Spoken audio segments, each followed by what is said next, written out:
नमस्कार मित्रों, वैशाख में बरकत भगवान की अवश्य ही कहानी सुननी चाहिए। बरकत देव की कहानी इस प्रकार है। एक समय की बात है, एक नगर में साहूकार और साहूकारनी रहते थे। उनके 5 बेटे 5 बहुएं थी। सभी बहुओं को एक एक पुत्र था, लेकिन किसी के भी पुत्री संतान नहीं थी।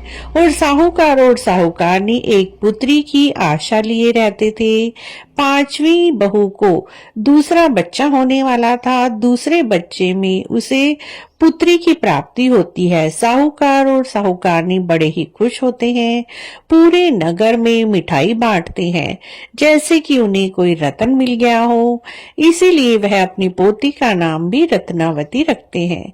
रत्नावती अपनी दादी की बड़ी ही लाडली थी।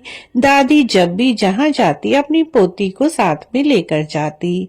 जब वह मंदिर जाती, पोती की उंगली पकड़कर उसे साथ लेकर जाती और वहां पर बैठकर कथा कहानियां धार्मिक बातें किया करती थी। पोती भी उन्हें बड़े ध्यान से सुनती थी। एक बार की बात है, विशाख का महीना आया।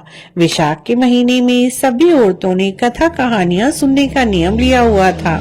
साहूकारनी ने भी बरकत भगवान की कहानी सुनने का नियम लिया और बरकत भगवान की कहानी उन्होंने 7 दिन नियम से सुनी।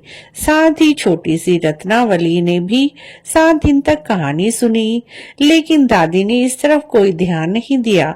लेकिन दादी ने अपनी कहानी का तो उद्यापन कर दिया, लेकिन पोती का उद्यापन रह गया, क्योंकि उसे छोटी बच्ची समझकर ध्यान नहीं दिया गया। रत्नावती जब बड़ी हुई तो अच्छा घर वर देखकर उसकी शादी कर दी गई।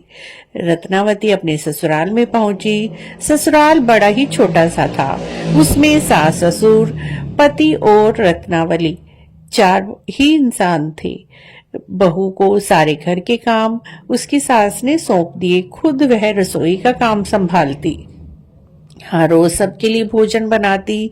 सबसे पहले ससुर जी को भोजन कराती, फिर उसके बाद अपने लड़के को भोजन यानी रत्नावती के पति को भोजन कराती, खुद जीमती और बचा खुचा खुरचन रत्नावती को देती। रत्नावती बचा खुचा खुरचन खाकर संतुष्ट नहीं होती, ना ही उसका पेट भरता और वह भूखी रहती, जिससे कि वह सूखने लगी। उसके पति ने कहा, तुम क्यों सूखती जा रही हो? तुम तो अच्छा खाती हो। तब रत्नावती बोली, नहीं, मैं अच्छा कहाँ खाती हूँ, माँ जी तो मुझे बचे हुए भोजन की खुरचन ही खाने को देती हैं।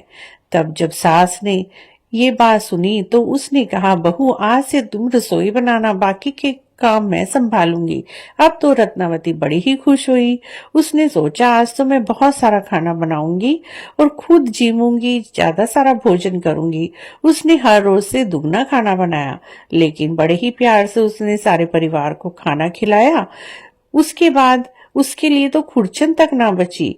कम से कम जब सास रोटी बनाती थी तो उसके लिए खुरचन तो बच जाती थी, लेकिन अब जब से वह खाना बनाने लगी उसके लिए कुछ भी ना बचता। इसीलिए वह पानी पीकर सो जाती। रत्नावली बड़ी ही दुखी रहने लगी।